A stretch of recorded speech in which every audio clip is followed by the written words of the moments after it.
What's up, everybody? I'm sure you're watching on a repeat because, of course, it's the cash show. We're talking cash games. It's Friday. We're breaking it down. We got the news flying in. We're talking for week 8, and definitely an interesting week that we're going to discuss because we got the Tampa Bay receivers are absolutely dead. We saw the Chris Godwin stuff, which was crazy that he was even playing. But Bryce, how was your week 7? Mine was not bad. And then talking about what you're looking at so far to start off with week 8. I had a pretty good week last week. Those injuries were just so frustrating. Like, I had a good FanDuel week and like a bad DraftKings week just because of the injuries. Whittington didn't play. I didn't have him. I needed like one more catch from Parkinson. I played Justin Jefferson, and he didn't catch a pass after his like long touchdown. So that was pretty absurd. I'm not sure why they went away from him.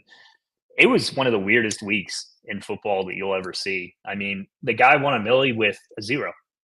I mean, have you ever seen that? And, I don't think you'll ever see that again. I mean, that was just a super, super unique week. I took a 0 with Juju, and then, basically took a 0 at quarterback because Jaden Daniels got hurt.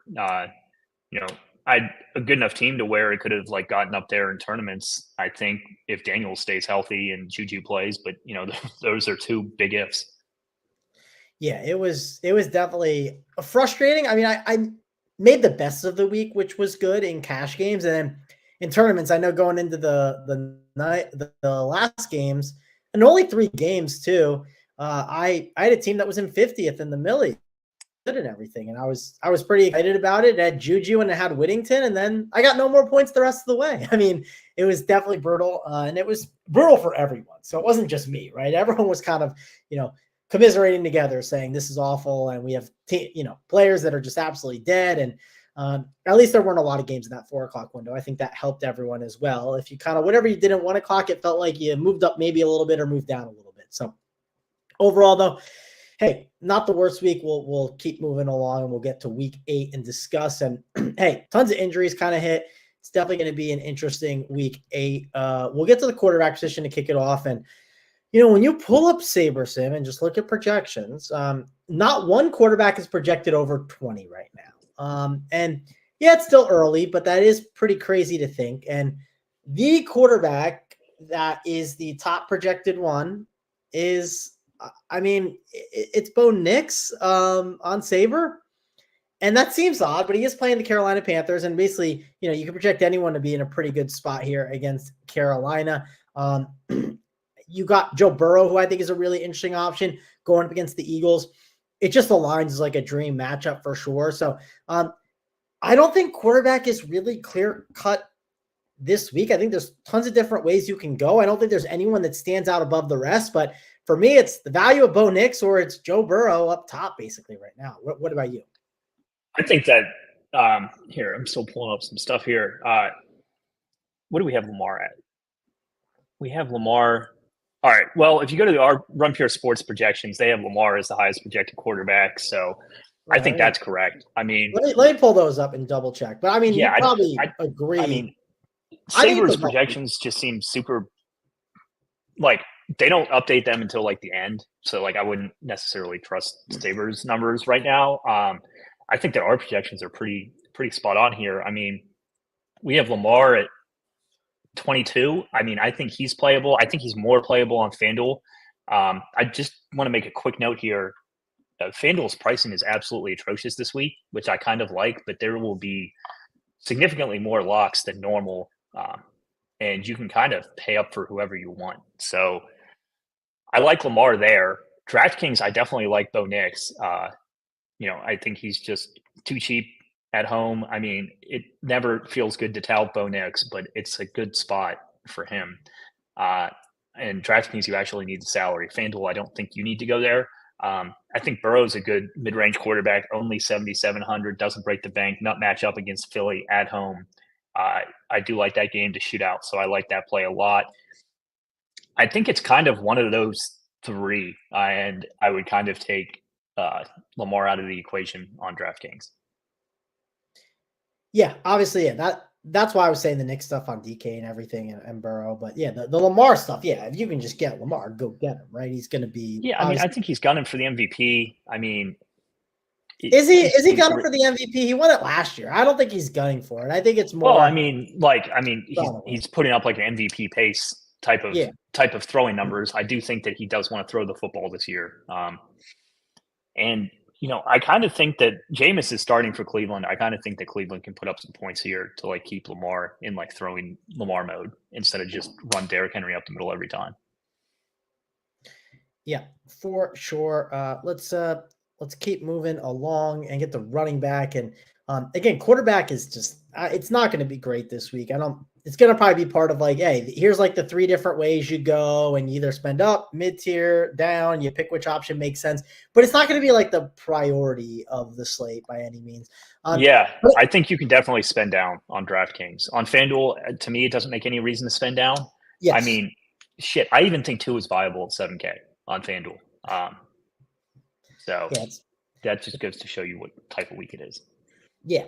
That's the point we're kind of getting at. And I don't think they pass a lot to start with Tua, but the point is it's like this is not the spot where you feel like you need to like make a huge stand on. And if it's going to help fix my whole lineup going down, I will do that. I'm willing to do it on this week, which isn't every week.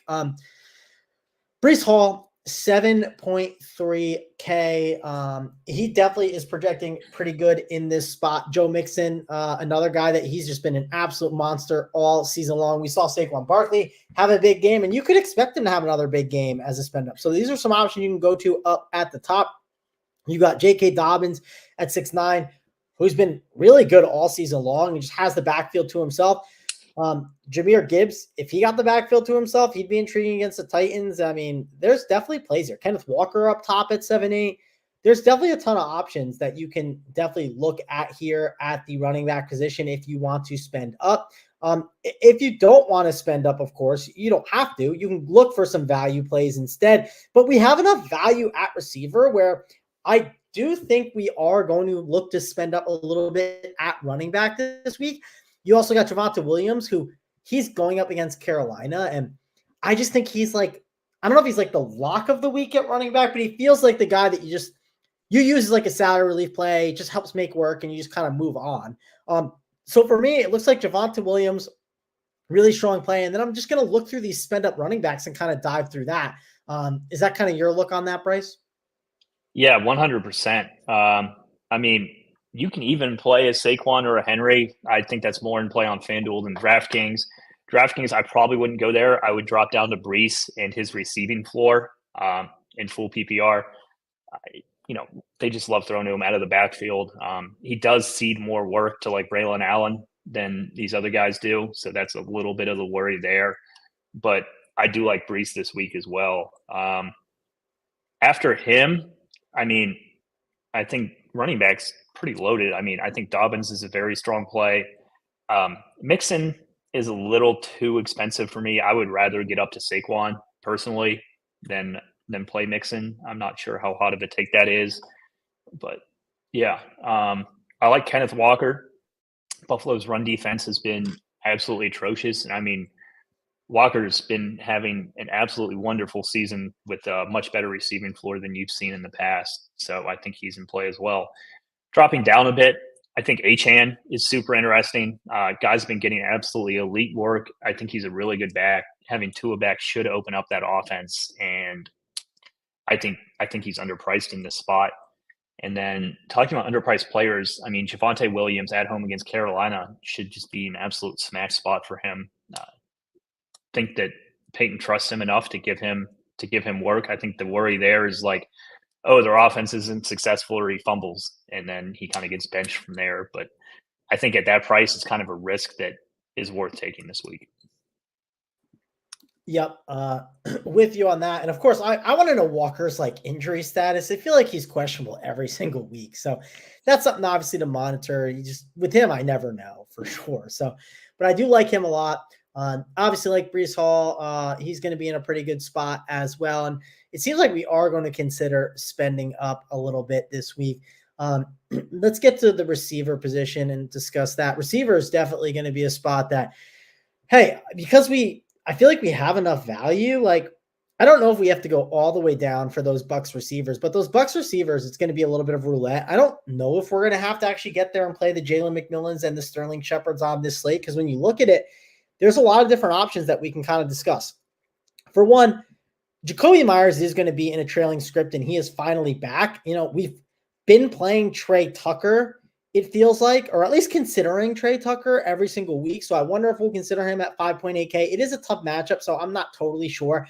If we're talking about actual good receivers that we want to get up to and discuss, can you play Jamar Chase at 8.5? Yes, of course you can play him. Definitely a solid option. You can play AJ Brown, sure, but are they priority plays for me? Probably not. Drake London in a little bit of a funnel matchup against this Tampa Bay team. You could definitely play him at 7.2K. Think he's a good option. Tyreek Hill is only 7K, which I think that's a talking point to discuss. I don't know if I'll get there, but he's only 7K and Tua is back. That just is a discounted price and something you have to consider. You have Devonta Smith, 6.6K. Brian Thomas Jr. against the Packers and the highest total on the slate. I think you have to consider him. He's just been an absolute monster at 6.4K. Jaden Reed is questionable at 6'9" or 6'7". I don't think he's bad. T. Higgins, I know he's got that questionable tag. At 6'5", if he's in, I'm going to like him. But if he's out, then Jamar Chase comes into the conversation. Iacivas would be an elite value that we'd want to look at. There's a lot of different plays, I think, to get to up top and in the mid-tier and then down low. So I think some of the injury news is going to kind of determine where we go. But who are some of the plays you're looking at, Bryce? I think that Tyreek Hill's an absolute lock with Tua back. I mean, it's just way too cheap for him. I mean, you saw how excited he was in his interviews this week. I'm not sure if you guys watched that stuff, but he's like, oh, it's back. Like, ready to take the gloves off, like, ready to go. I mean, it's just way too cheap for him. In a good matchup against Arizona, a game that could easily shoot out with Tua back. I think that Tyreek is one of the best plays, if not the best play of the slate. So I'm likely going to be playing Tyreek. It's a little bit hard to get to a second receiver spend, but I really do like Chase and London here. And I think you could even throw CeeDee Lamb into that mix on FanDuel specifically. That game is Sunday night, and FanDuel has been including the Sunday night games. I would rank them Chase, Lamb, and then London. But I do like London in this pass funnel offense or defense if you need to spend some money or you need to save some money off the spend. I think it's more likely that you're going to go with like mid-tier receivers this week, though. So first one I want to bring up is T. Higgins. He's kind of like Jamar Chase light type of play. Just saves you some money. I do think that he's going to be good to go for this game, so I'm not worried about that. Jalen Waddle and Ladd McConkey in the mid-tier. I know that Ladd wasn't unbelievable last week, but they're still super banged up, and you need to throw the ball to someone. I think he's in play for sure here. He's very cheap on both sites. Only 5.1 and then 6K on FanDuel. After them, I mean, it's a little more wide open to me. I don't think that you need to go dumpster diving at receiver this week. I know we've had to in previous weeks, but I'm kind of trying to on DraftKings go Tyreek and mid tiers, and then on FanDuel the pricing is so soft that you definitely don't need to go dumpster diving there. So I think that Waddle is the cheapest I would go on either site, to be honest. Yeah, well, FanDuel, we'll talk about what they did at tight end. That's the reason why it's so soft this week for sure. Obviously, a lot of ways to go. You're in the camp of, and I'm assuming I'm going to be the same as well. You don't want to play these buck cheap values. I think at the start of the week, everyone thought they were just going to be chalk and really extremely great plays, but I just think the structure of the pricing and the slate, they're just not necessary. Does that make sense? I don't think they're necessary is the thing. Yeah. If I had to choose one, it's Trey Palmer for me. Okay, cool. Well, I think that's just worth mentioning because I think everyone at the start of the week thought that would be the way it would go. And just the pricing and the structure of it, it just doesn't make sense. If we had the Justin Jeffersons of the slate, it would make sense. And honestly, if we do somehow get Jamar Chase as a must play, well, you'll probably want to play Iacivas because Higgins would be out, right? That's something that, again, he's questionable. We'll see how that shakes out. I'm assuming he plays though. So, and of course, that's why we got to be in the Discord chat and check out all the content that we got at Rum Cure and get in the get signed up and check out the stances that we are taking on each slate. All right, let's get to tight end. For one, Dalton Kincaid is 4K on FanDuel, which is absolutely stupid. It makes it a dumb slate on FanDuel. Well, I shouldn't say dumb slate, but that's why we like DraftKings more, because what are they doing? It just makes it so loose and absolutely stupid. DK, it'll definitely be a little bit different. There are value to us, and I think the key guy to discuss is what do we do with David Njoku, right? Like, he is clearly in an elite wide receiver one role, right? If you were playing best ball right now and you were drafting, you would be drafting a ton of Njoku early, just because the rest of the year he's going to be in an elite role. It's only the second week that we've seen this role, so he's going to keep going up. He's not going to be 5.1K the rest of the season. It's going to keep going up, up, and up. I do think Brock Bowers is interesting at 6-1 if you have the salary, but I just don't see myself needing to get up to Brock Bowers, but I do think he is a good play. Dalton Kincaid is 4.9 on DK, which I just play him on FanDuel. Do not play him on DraftKings. It makes no sense in your cash games. You could make a case for a Kyle Pitts at 4.1, keep going down. I doubt it becomes a Taysom Hill week at 3.9K. I will just call out that this team is pretty banged up, and Alvin Kamara is questionable. It's probably more of a tournament thing, but I don't know. The Taysom Hill cash game thing could come into play in future weeks, I think. If you got really cheap, I'm trying to think of who would pop up. Maybe Cal Will Dissly. What? Will Dissly at 3K. Yeah, it would be Dissly. He is the guy. So I'll let you talk about him a little bit more at 3K. He does have a questionable tag on him, but I'm assuming he'll be good to go. But I just think I'm going to just play Njoku, it seems like. What about you? Yeah, I mean, any other week, like, pricing's pretty soft on both sites. Any other week, it would be like, oh, I kind of want to play two tight ends. Like, you can play Njoku and Dissly. I think Cade Otton's a good play that wasn't mentioned. 3.5. Baker obviously likes him, and Tampa Bay's without some of these, or without both of their receivers in a game that we expect there to be points. So I kind of like the Cade Otton play as well. I assume that Dissly's going to be fine. They're just super banged up. I assume it's like a workload thing, like, oh, he gets more work than he's used to. Like, let's take it easy on him in practice. All that being said, I mean, Njoku's the priority for me. Only 5.1. You mentioned his role is so good without Amari Cooper. And, there's no Deshaun Watson, which I don't think is a bad thing. I think Jameis is a better passer than Deshaun Watson. I would have been a little bit worried about Njoku with DTR, but I still would have played him with DTR. I think it goes to show you how strong of a play he is this week. If you do want to save money and play all the studs, I don't think it's the worst thing to go two tight ends. Njoku, if he was listed as a receiver at 5.1, he would be in consideration at receiver for sure at 5.1.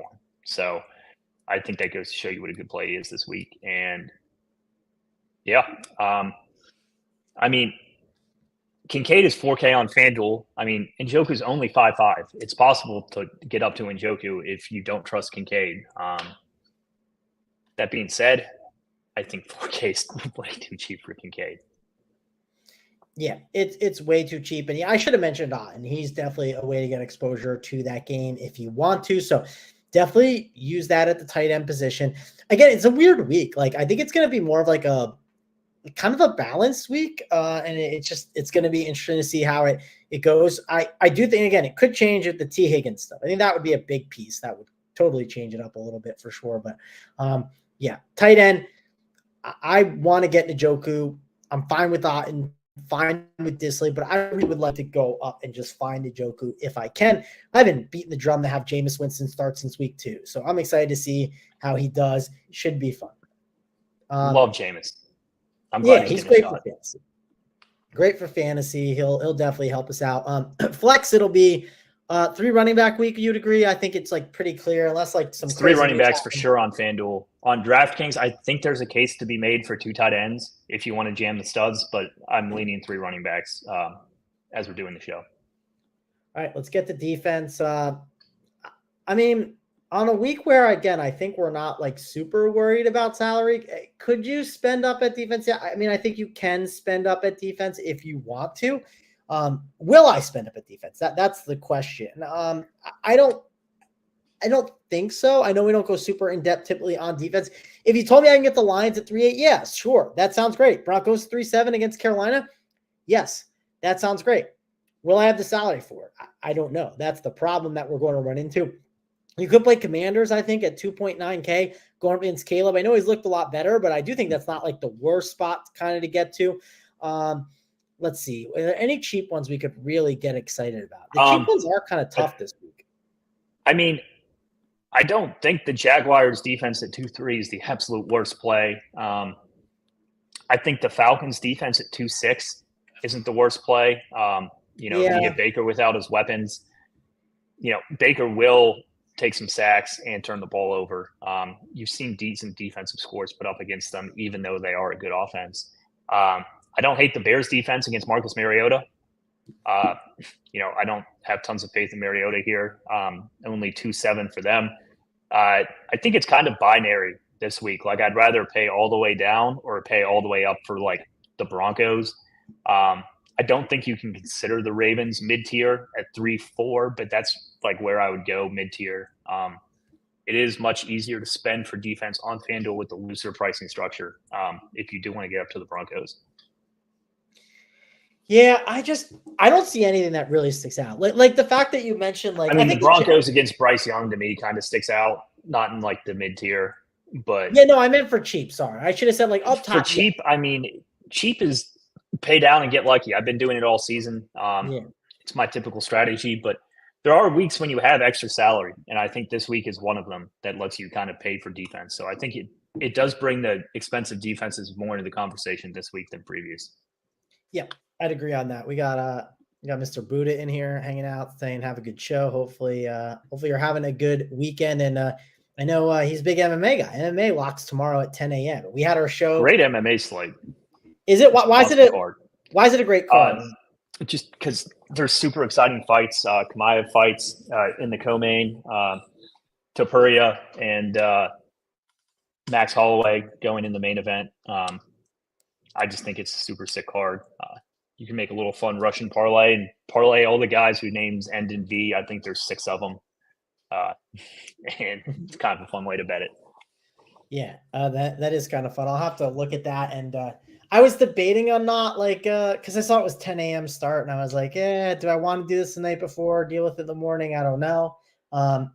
Maybe I will now. We'll see. I did hear it was a good card from someone else, and then I saw the start time and didn't want to. But hey, we got a show that you can watch that already happened, I think it happened at JFC and Dan were on right before us. They do a great breakdown. Really respect both of those guys' opinions. Yep. So be sure to check that out. Despite Dan being a Phillies fan and hateful of the Mets and Grimace, still like it, Dan. But he was definitely very salty about the Mets run. It's okay. I'm sure he's not watching the Cash show. So there you go. All right. Don't think we got anything else to say. Again, it's going to be a very interesting cash week. Could be a lot of different ways people go with that balanced mid-tier build. Doesn't seem like you're like married to certain plays, but it does seem like you're married to that balanced build where it could get interesting with a lot of different options. Just a couple plays that'll feel like lockish plays for sure. But that is going to wrap. What? 100%. Yeah, which I like those weeks sometimes. So we'll see. FanDuel, that's going to be annoying because of the Dalton Kincaid stuff, but never know. Maybe things get interesting as the weekend develops. But that will wrap it up for us. Thanks a lot for joining us here on the Cash Show. For me, Mangone, and Bryce, we'll see you guys later.